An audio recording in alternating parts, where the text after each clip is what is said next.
31. It is a fearful thing to fall into the hands of the living God. Amen. Praise the Lord po from the book of John 3 verse 16. For God so loved the world that he gave his only begotten Son, for whosoever shall believe in him shall not perish but have everlasting life. Amen.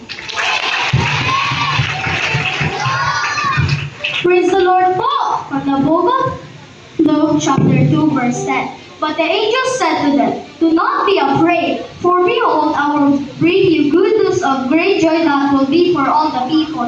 Amen. Amen. Praise the Lord. All the highest praise, glory, honor, worship to our beloved God. Global honor and respect to our beloved friends in the Lord.